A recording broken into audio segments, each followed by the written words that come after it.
नमस्कार, मैं अभिषेक राज, CEO founder Easyway global. दोस्तों, आप लोगों का डिमांड था कि सर लोगों से पूछा जाए। जो भी सर लोग हैं, आप लोग पढ़ रहे थे, राहुल सर हैं, रवि सर हैं, मृत्युंजय सर, प्रेम सर, सब लोग आज मेरे साथ हैं और सभी लोगों से हम सवाल पूछेंगे जो आप लोगों ने कमेंट किया था। ये सवाल जब हम पूछेंगे तो आप लोगों को पता चल जाएगा।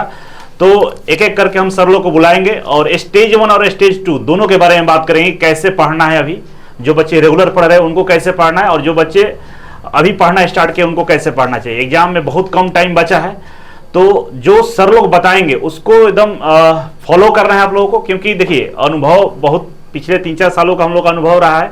बार्क में बहुत ज़्यादा सिलेक्शन हुआ है, ईजीवे के बच्चे बहुत ज़्यादा ज्वाइन किए हुए हैं। तो उन सारे सिलेक्शन को देखते हुए जो सर लोग बताएंगे, जो उन लोगों का अनुभव है, उस चीज़ को आपको फॉलो करना होगा, तब जाकर आपको नौकरी आसानी से मिल जाएगा। तो चलिए, सबसे पहले हम वेलकम करेंगे, आज मैराथन क्लास भी सर का हुआ है, राहुल सर का। तो चलिए सर, वेलकम है आपका इस बार्क के एनालिसिस वीडियो में। और बच्चे नमस्कार आप सभी को, मैं राहुल राज आप सभी लोग का स्वागत करता हूं। तो बच्चे बहुत सारा कमेंट किए हैं स्टेज 1 पे, तो सब सब्जेक्ट्स के बारे में हम बात करेंगे। सबसे पहले हम मैथ से ही शुरू करते हैं। तो मैथ में सवाल ये है कि जो बच्चे अभी रेगुलर पढ़ाई कर रहे हैं, तो उनके लिए तो आप मैराथन क्लास भी ले रहे हैं। मैराथन लगातार चल रहा है अभी। आज 5 टॉपिक कंप्लीट हुआ है ईजीवे ग्लोबल चैनल पे, और लगातार जो भी टॉपिक्स बचे हुए लगातार 2-3 मैराथन हम करवाएंगे। फिर 1-2 दिन में अनाउंस कर देंगे किस दिन मैराथन होने वाला है, तो फिर 2-3 टॉपिक लगातार रहेगा। और ऐसे कर करके करीब मैराथन में हम आपका पूरा का पूरा कवर कर लेंगे। जो बच्चे मैराथन देख रहे हैं और जो बच्चे अभी पढ़ाई शुरू किए हैं, तो उन लोगों को किस तरह से पढ़ना चाहिए? जो बच्चे अभी स्टार्ट किए हैं, अगर वो मैराथन का पूरा 100% कंप्लीट करके जा रहे हैं तो मैक्सिमम क्वेश्चन वो कर लेंगे। और जो पहले से पढ़ रहे हैं तो उनको तो कुछ करना नहीं है। वो अगर हमारा जो पढ़ाया हुआ है, अगर वो 50% 70% भी रिवीजन करके जा रहे हैं तो 100% क्वेश्चन करके आएंगे। उससे बाहर एक क्वेश्चन नहीं जाएगा। डीआरडीओ में देखा भी गया था कि बोर्ड से डाटा के साथ क्वेश्चन आया था जी, आप ही लोगों ने बताया था, बच्चे ही बताए थे। बिल्कुल बिल्कुल। तो वही सेम इस बार भी होने वाला है। क्वेश्चन का बच्चे बहुत सारे बोल रहे हैं कि सर क्वेश्चन का लेवल क्या रहा है, किस तरह क्वेश्चन पूछे जाएंगे? क्वेश्चन का लेवल बार बार बताया जा रहा है। क्वेश्चन का लेवल मॉडरेट रहता है। बार्क का देखा जाए तो नॉन टेक के पेपर में क्वेश्चन का लेवल आसान रहता है, लेकिन जैसा धीरे धीरे जो कंपटीशन है वो बढ़ रहा है, कहीं ना कहीं कंपटीशन आए दिन डेली प्रतिदिन बढ़ रहा है। जैसे पिछला बार का पेपर था, तो पिछला बार का पेपर में बहुत ही नॉर्मल क्वेश्चन था, नंबर सिस्टम का क्वेश्चन था, कंपाउंड इंटरेस्ट का क्वेश्चन था। तो बच्चे बताए कि डायरेक्ट मूलधन दे दिया और रेट दे दिया और हमसे चक्रवृद्धि ब्याज पूछ लिया। तो कहीं ना कहीं देखा जाए तो क्वेश्चन आसान है, लेकिन अब उस क्वेश्चन को कितना तेज आप कर ले रहे हैं, उस टाइम लिमिट के अंदर कर पा रहे हैं कि नहीं कर पा रहे हैं, कैलकुलेशन कर पा रहे हैं कि नहीं कर पा रहे हैं। अब कंपाउंड इंटरेस्ट हम पढ़ाते हैं तो बिना फार्मूला का पढ़ाते हैं, और आप पढ़ते हैं तो फार्मूला लगा के कैलकुलेशन करेंगे। तो एक सवाल आपसे और है, एग्जाम सेंटर पे जब बच्चा जाएगा एग्जाम देने के लिए, कंप्यूटर ऑन करेगा, तो उस समय जो प्रश्न उनके सामने आएंगे, तो उस समय कौन सा स्ट्रेटेजी अपनानी चाहिए? हम बार बार शुरू से ही बच्चों को भी हर जगह कहते हैं कि पेपर को अटेम्प्ट 3 बार में करना है। एक बार में पेपर को अटेम्प्ट नहीं किया जाता है। हम भी पेपर दिए हैं और लगातार आए दिन दिए हैं, बहुत सारे पेपर दिए हैं, हम भी जान रहे हैं, बहुत जगह सेलेक्ट भी हुए हैं। तो पेपर को हमेशा कभी भी 3 अटेम्प्ट में सॉल्व करना चाहिए। जैसे फर्स्ट अटेम्प्ट हो गया, क्वेश्चन शुरू किए, 1 नंबर क्वेश्चन है, अगर देख के लगा हमको कि हम बना सकते हैं 100%, तो उसको बनाएंगे, नहीं तो स्किप करके आगे बढ़ जाएंगे। फर्स्ट अटेम्प्ट में वही क्वेश्चन बनाएंगे हम जो हमको 100% आ रहा है। तो ऐसे में होता क्या है कि अगर 20 का मैथ का 20 क्वेश्चन है, तो उसमें से आप 10 क्वेश्चन पक्का कर लेंगे। अगर थोड़ा बहुत भी पढ़ के बढ़िया से गए हैं तो 10 क्वेश्चन आप कर लेंगे। जब 10 क्वेश्चन हो जाता है तो कहा जाता है कि जब रनिंग आप करते हैं तो देखते होंगे कि वहां पे सिखाया जाता है कि स्टार्टिंग में धीरे धीरे दौड़ना है, ताकि आपका बॉडी जो है वार्म अप हो जाए। तो यहाँ पे माइंड का वार्म अप करना है। आप बाहर से गए हैं, ऑटो में बहुत सारा रोड पे बहुत कुछ देखें, ये सारा चीज माइंड में है। और अब मैथ एक आ गया तो पूरा चीज तो माइंड से निकलेगा नहीं। अब जब 10 क्वेश्चन आप कर लिए होंगे तो उस समय माइंड जो होता है प्रॉपर एक कंसंट्रेशन फोकस बना लिया मैथ पे। तो जो क्वेश्चन नहीं भी बन रहा है ना, वो सेकंड और थर्ड अटेम्प्ट में बन जाता है। सेकंड अटेम्प्ट में उसी क्वेश्चन को करना है जो लग रहा है कि हम बना सकते हैं, 100% नहीं है तो उसको बनाएंगे तो 2-4 क्वेश्चन और हो जाएगा। बच गया आपके पास 6 क्वेश्चन। अब थर्ड अटेम्प्ट में आ गया, तो थर्ड अटेम्प्ट में आप उस क्वेश्चन में कितना भी टाइम दे देंगे तो आपका कुछ नुकसान नहीं हो रहा है, क्योंकि आपको पता है कि अब हमको उससे जो बनने वाला था वो बन गया। नहीं तो पेपर देके आने के बाद आप भी सुने होंगे, बहुत सारे हमारे दोस्त भी थे एक टाइम पे, बहुत सारे लोग कहते हैं कि लास्ट में क्वेश्चन आसान था और शुरू में ही रह गए। तो मैथ और रीजनिंग में होता क्या ना कि आदमी ईगो पे ले लेता है। अब कंपाउंड इंटरेस्ट हम पढ़ के गए हैं, हमको पूरा पता है कि हमसे कंपाउंड इंटरेस्ट का क्वेश्चन छूटेगा नहीं, लेकिन कहीं माइनर मिस्टेक हो रहा है हम ही से और हमको पता नहीं चल रहा है, हम ईगो पे लेके बैठे हुए हैं और उसको छोड़ेंगे नहीं, हम बनेबे करेंगे, तो वहां पे समस्या ही हो जाता है कि बाकी का क्वेश्चन छूट जाएगा। तो इसीलिए हम कहते हैं कि एक बार में जो क्वेश्चन बन गया उसको बना दो, नहीं बना उसको छोड़ के आगे बढ़ो। सेकेंड अटेम्प्ट में आओ, फिर थर्ड अटेम्प्ट में आओ। और थर्ड अटेम्प्ट में पूरा का पूरा टाइम लगा दो, जितना उससे निपटना है निपटते रहो, कुश्ती करना है कुश्ती करते रहो। आखिरी सवाल है आपसे कि 5 इंपॉर्टेंट टॉपिक का नाम बताइए, चैप्टर का नाम बता दीजिए जो बच्चे ज्यादा उस पर फोकस। 5 इंपॉर्टेंट टॉपिक में अगर करके जाना है तो आप परसेंटेज कर लीजिए, सबसे बेस्ट रहेगा। नंबर सिस्टम कर लीजिए, 2 नंबर सिस्टम आपका हो जाएगा, इधर रेशियो कर लीजिए, उसके बाद आपका इधर अलजबरा कर लीजिए, और एक त्रिकोणमिति थोड़ा बहुत देख लीजिए। ये 5 टॉपिक कर लीजिए, इससे मैक्सिमम क्वेश्चन आपके रहेंगे। चलिए बहुत बहुत धन्यवाद राहुल सर। पेज 1 का एक और इम्पोर्टेंट सब्जेक्ट है जिसको हम लोग साइंस बोलते हैं। साइंस और जनरल नॉलेज से प्रश्न पूछे जाएंगे, और साइंस के लिए आप लोगों को पता ही है कि इजी वे की तरफ से जो सर आपको गाइड कर रहे हैं, जो पढ़ा रहे हैं, मृत्युंजय सर है। तो वेलकम है सर आपका इस सेशन में। तो बच्चे आपसे बहुत सारा सवाल पूछे हैं कमेंट बॉक्स में। गुड इवनिंग सभी को। तो सवाल ये है बच्चों का कि साइंस के लिए किस तरह से हम लोग पढ़ाई करें, जो अभी रेगुलर पढ़ रहा है बच्चा और जो अभी पढ़ना स्टार्ट किया है, ये दोनों के बारे में बताना होगा। तो साइंस के लिए तो पहले 3 टाइप के स्टूडेंट होंगे। एक तो जो हमसे जुड़े हुए हैं डायरेक्टली, जैसे कि जो पढ़ रहे हैं हमारे साथ कोचिंग में, ऑनलाइन ऑफलाइन पढ़ रहे हैं। दूसरा होंगे जो यूट्यूब से रेगुलर कर रहे हैं, जो क्लास कर रहे हैं, जैसे कि हमने बहुत सारे अभी 46 से 47 हमने अभी करा चुका है, प्रैक्टिस करा चुके हैं। और तीसरे होंगे जो अभी जगह होंगे। तो 3 लोग होंगे। तो जो अभी हम लोग से डायरेक्ट अटैच हैं उनके लिए है कि जो नोट्स आपको दिया गया है, जो नोट्स पढ़ाया गया है, उसको एकदम चढ़ जाना है। उसमें आपका इजी, मॉडरेट, हाई तीनों लेवल है। अगर जो नोट्स करके चले जाता है उनको फिर सोचना नहीं है कि सर क्वेश्चन का लेवल कैसा रहेगा। अगर जो हम लोग डायरेक्ट जुड़े हुए हैं, जो रेगुलर क्लास कर रहे हैं हमारे साथ जुड़े हुए हैं। एक जो है जो यूट्यूब से जुड़े हुए हैं, तो यूट्यूब से जो 46-47 जो वीडियो कराया गया है, प्रैक्टिस कराया गया है, उसमें पिछले क्वेश्चन को, पिछले ट्रेंड को देखते हुए कराया गया है। उसमें भी इजी है, मॉडरेट और हाई है। तो जो रेगुलर से कर रहे हैं तो उनको क्या करना है कि अब जो भी 46 सेट कराए गए हैं उनको अब रट जाना है। और जो अभी जगे हुए हैं तो उनको फिर वही काम करना है कि जो 46 कराए गए हैं वो करें। नहीं तो इसके अलावा फिर हम एक ही वीडियो में उसको क्या करेंगे, कंसोलिडेट करके मैराथन लाएंगे। बच्चों का ये सवाल है कि मैराथन साइंस का कब आ रहा है, क्योंकि बहुत सारे बच्चे राहुल सर का मैराथन चल रहा था मैथ का, उसमें भी कमेंट आ रहे थे कि साइंस का मैराथन कब होगा। तो बच्चों को आप एक एवरेज डेट बता दीजिए कि इसके कब। 10 के अप्रोक्स में आपका अनाउंस हो जाएगा, 2-3-4 दिन पहले, 10 के तारीख के पहले तक में आपका एक मैराथन आ जाएगा, जो हम लोग करा चुके हैं उसी को फिर रिपीट कराएंगे। और दूसरा जो जनरल नॉलेज की हम बात करें, शायद एक जनरल नॉलेज भी जो 10 नंबर का आएगा प्रश्न, उसके लिए क्या बच्चों को स्ट्रेटेजी अपनानी चाहिए? जैसे कि हम लोग सिलेबस देखेंगे तो जनरल साइंस 20 नंबर का है और जनरल अवेयरनेस दे रहा है 10 नंबर का। अब जनरल अवेयरनेस में अगर सब्जेक्ट को काउंट करेंगे तो उसमें 8 सब्जेक्ट आ जाएंगे सब मिला के, और 10 नंबर का क्वेश्चन पूछेगा। तो ट्रेंड के हिसाब से देखा जाए हर एग्जाम के, तो उसमें क्या करना है कि आपको करंट अफेयर्स को डील करना है। अगर मंथली करंट अफेयर्स आ रहा है तो करंट अफेयर्स देख लें। तो और अभी का जो करंट अफेयर है उसको पढ़ना है या पहले का पढ़ना है?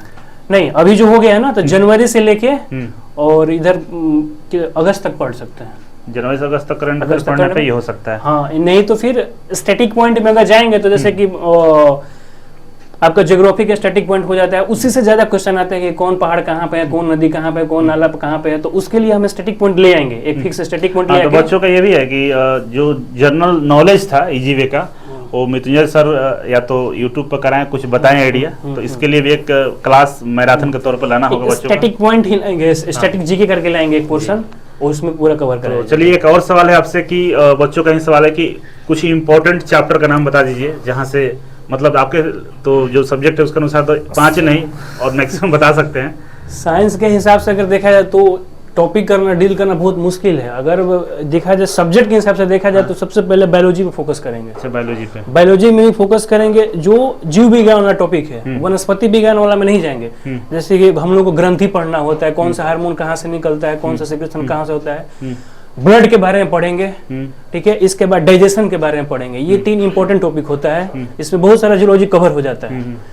इसके बाद फिर हम जाएंगे फिजिक्स पे जाएंगे, क्योंकि बार्क में केमिस्ट्री को थोड़ा डाउन करता है, इसके बाद फिजिक्स में जाता है। फिजिक्स में अगर जाएंगे तो फिर वही न्यूटन्स लॉ मोशन पढ़ेंगे हम लोग। इसके बाद थर्मोडायनेमिक्स पढ़ेंगे, और फिर इसके बाद बार्क से रिलेटेड जो पोर्शन होते हैं, जैसे कि न्यूक्लियर जो पोर्शन होते हैं, क्योंकि बार्क न्यूक्लियर से रिलेटेड है, लेकिन न्यूक्लियर फिजिक्स आता है तो उसमें कौन सा एटम कहाँ पे, कौन सा कैडमियम परमाणु रिएक्टर में क्या यूज किया जाता है, तो उस पोर्शन को देख लेंगे। फिर लास्ट में केमिस्ट्री। तो टॉपिक डिसाइड करना बहुत मुश्किल है, सब्जेक्ट वाइज डिसाइड करके चलेंगे तो बेहतर होगा। और ये एग्जाम पॉइंट ऑफ व्यू से हम प्रश्न पूछना चाहेंगे कि एग्जाम में बहुत सारे ऐसे प्रश्न होते हैं कि उनको लग रहा था कि सर पढ़ाए हुए हैं, आ रहा है नहीं आ रहा है, मतलब क्या मतलब नेगेटिव मार्किंग भी है, इसके बारे में कुछ कहना चाहेंगे आप? तो ऐसा परिस्थिति नहीं आने देना है, तो करना क्या है कि उसको बार बार अभी रिवीजन करना है, ठीक है। और जब आप देख लो पहले कि कितना क्वेश्चन आ रहा है, ऐसे ही नहीं कूद जाएंगे कि निगेटिव मार्क आ जाएंगे।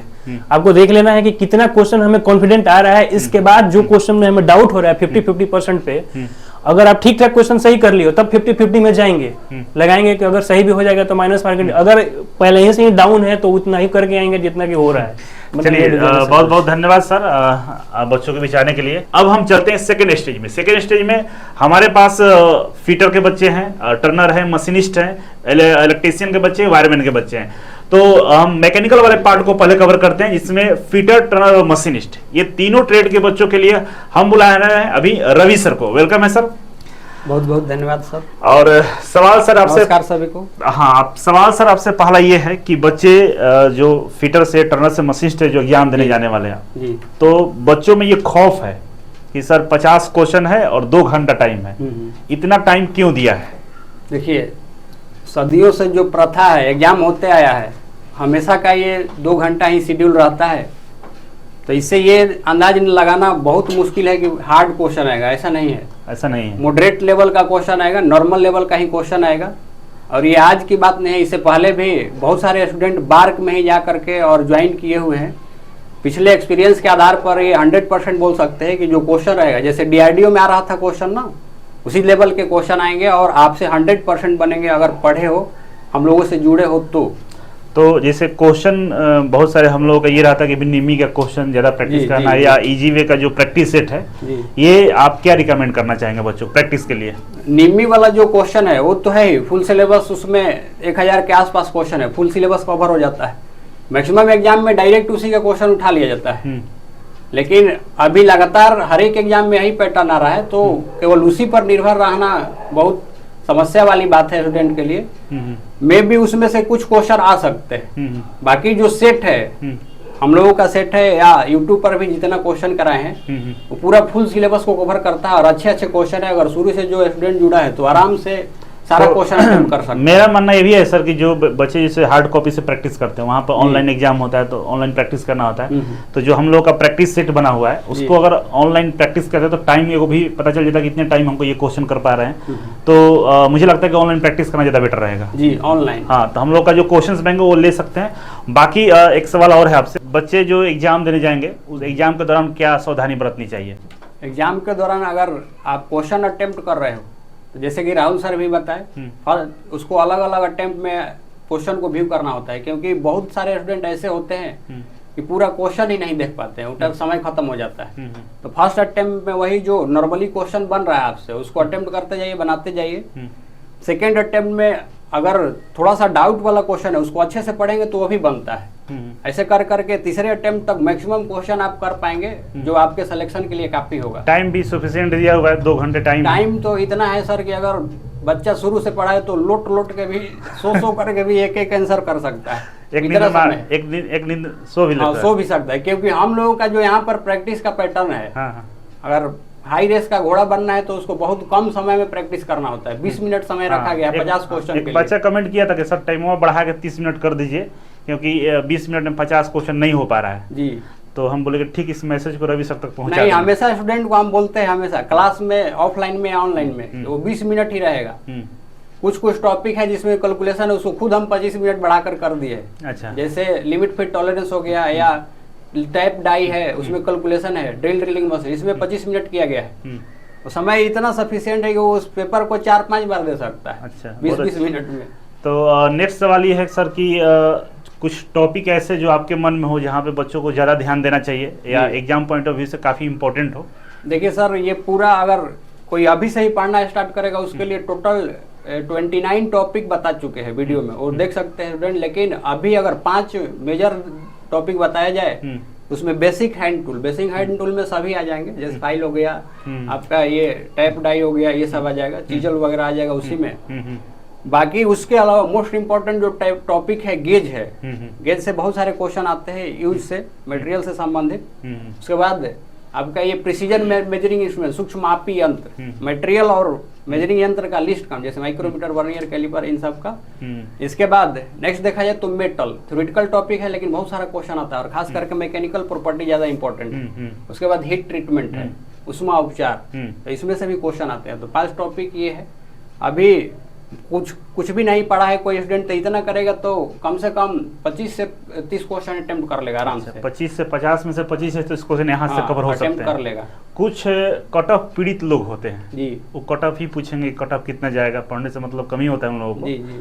तो क्या बच्चों को कट ऑफ पर ध्यान देकर पढ़ना चाहिए या 100% तैयारी करके जानी चाहिए? तैयारी तो 100% के लिए होना चाहिए, क्योंकि कटअप का कोई भरोसा नहीं है, जैसे जिंदगी का भरोसा नहीं है वैसे कटअप का भी भरोसा नहीं है। सही बात है।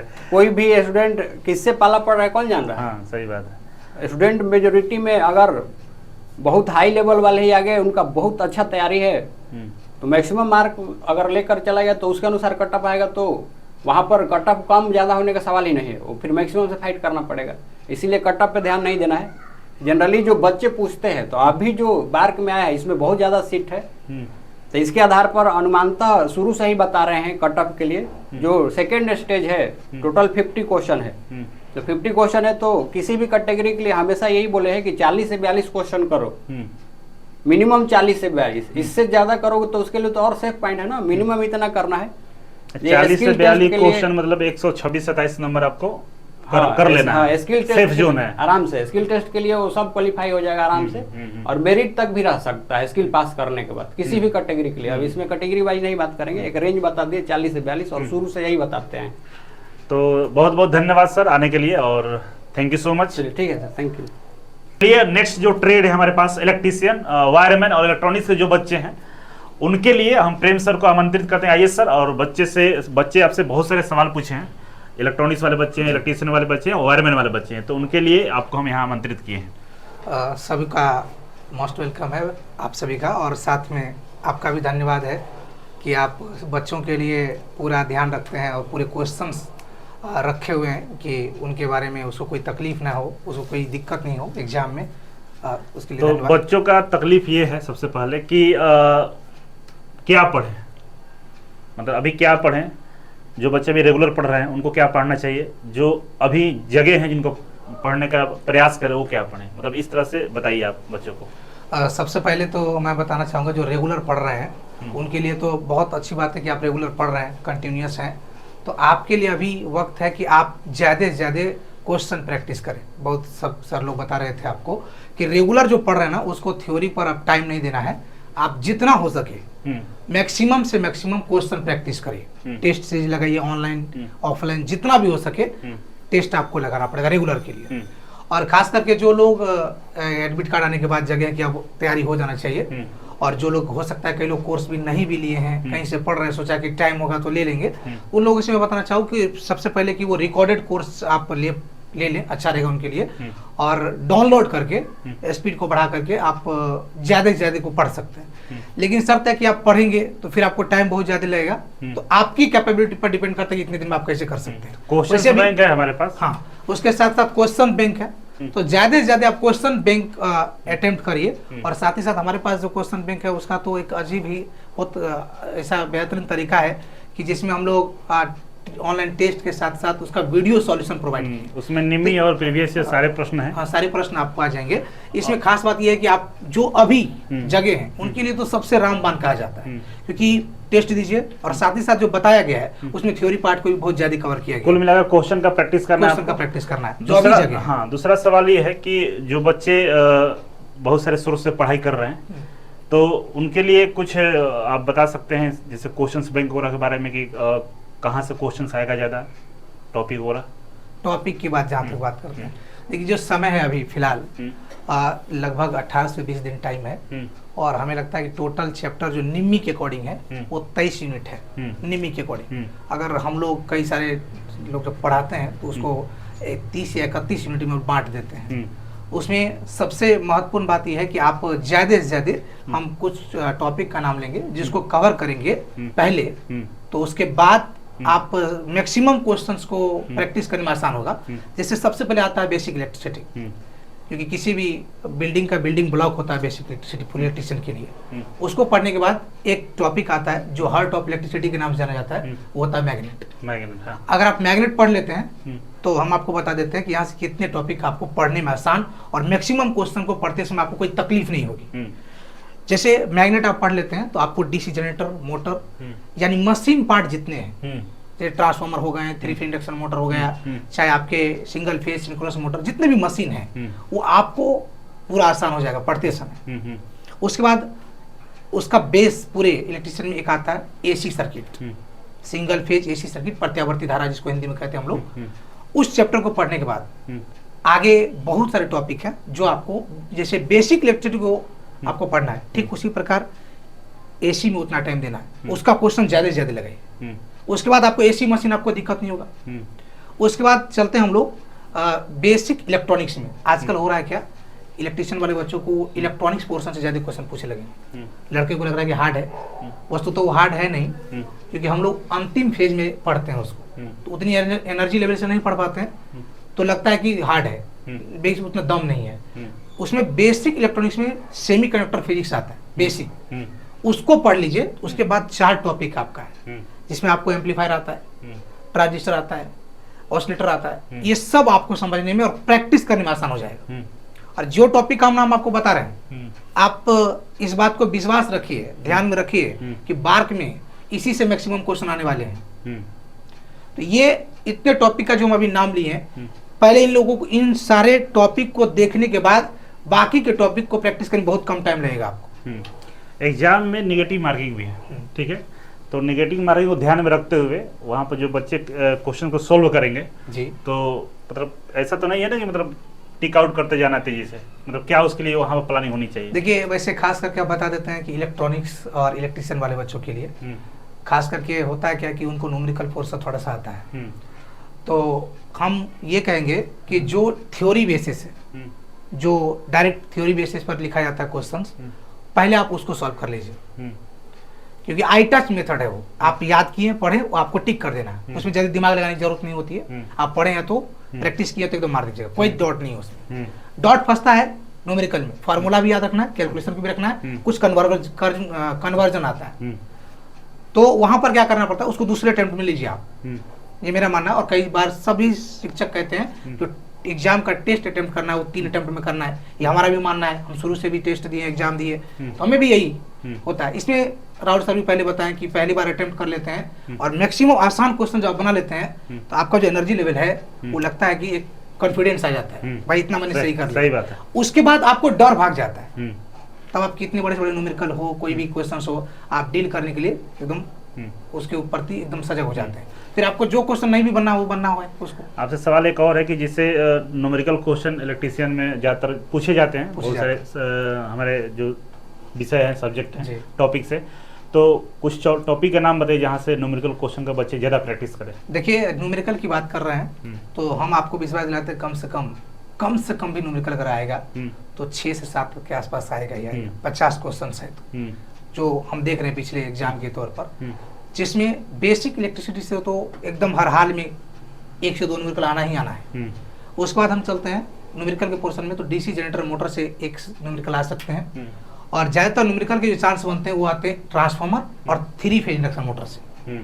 इससे हमें लगता है कि इसका फार्मूला और प्रत्येक फार्मूला पे 3 से 4 क्वेश्चन कम से कम टाइप बता रहे हैं, मतलब प्रत्येक फार्मूला पे 3 से 4 क्वेश्चन का मतलब है अब 50 हो जाएगा। उसको जरूर फार्मूला के साथ प्रैक्टिस कर लीजिए ताकि वहां पर आपको कंफ्यूजन नहीं हो। तो का सर बच्चों के लिए मैराथन कुछ ऐसा चीज लाने वाले हैं तो बताइए। देखिए ये बात सही है, बच्चे हमें भी रिकमेंड किए कि सर आप कब लेके आ रहे हैं मैराथन, तो हम देख रहे थे, तो हम भी सोचे कि अगर मैराथन के लिए आप उन बच्चों का जिद है तो आना भी चाहिए। और एग्जाम टाइम में मैराथन एक बहुत अच्छा काम करता है, मोटिवेशनल के साथ साथ लगभग चीज़ों का प्रैक्टिस हो जाता है। ये हम आपको समय बता देंगे एग्जाम से, यानी कि 10-12 तारीख से पहले ही आ जाएगा। इसमें 12 तारीख से पहले, 10 तारीख से पहले ना होगा क्योंकि 12 को दिवाली के आसपास ऐसा समय जी जी हाँ ठीक है, 10 से पहले जी 10 से पहले, यानी 10 आप लास्ट टाइम डेडलाइन दे दीजिए, ठीक है, कोई मैक्सिमम टाइम 10 है, मैक्सिमम टाइम 10 है, उसमें आ जाएगा मैराथन। और खास करके और ये भी बात बता देते हैं कि जो आप कट ऑफ या कुछ भी के लिए आप परेशान रहते हैं, इसके लिए मत रहिए। हम यही कहेंगे कि आप कट ऑफ पे ज़्यादा दिमाग लगाने से बेटर है कि आप उसके बदले में 10 क्वेश्चन कर लें, वो कट ऑफ में आपको ज़्यादा भागीदारी निभाएगी। ठीक है। और नेक्स्ट जो ये भी बच्चे का डिमांड आता है कि कितनी सीट पर फाइट होगा, क्या होगा नहीं होगा, इसके लिए भी हम आपको एक स्पेशल एनालिसिस हम लेकर आएंगे जो कुछ ही दिन में, 1-2 दिन में आपको मिल जाएगा। टोटल ईजीवे ग्लोबल पर आपको मिल जाएगा, आप वहाँ से देख लीजिएगा। वहाँ से ये भी स्पष्ट हो जाएगा कि हम इस तरीके से आपको बता देंगे कि ओबीसी में कितने लोग फॉर्म भरे हैं, कितने सीट पर कितना फाइट होगा, कितना सीट है, ये टोटल आपको बायोडाटा आपको मिल जाएगा। डिटेल एनालिसिस हम लेकर आ जाएंगे। ठीक है। ठीक। तो बहुत बहुत धन्यवाद सर आने के लिए इस मंच Thank पे, you. और मिलते हैं फिर किसी वीडियो में। थैंक जी, यू सो जरूर। मच। आप लोगों ने देखा, सारे सर लोगों ने बारी बारी से अपने सब्जेक्ट के बारे में आप लोगों को बताया, तो आप लोगों को इस तरीके से आपको तैयारी करना होगा। हम तो बताते ही रहते हैं, बाकी सर लोग खुद आकर बताए हैं, और लगातार बच्चे को जो क्लासरूम में जो बच्चे डाउट पूछते हैं या प्रीवियस के जो सवाल कराते हैं, उसके बेस पे सर लोगों ने बहुत बेहतरीन तरीके से आप लोगों को बताया है। तो मुझे बताने के लिए कोई जरूरत नहीं है, आप लोग उसी तरीके से तैयारी करना है।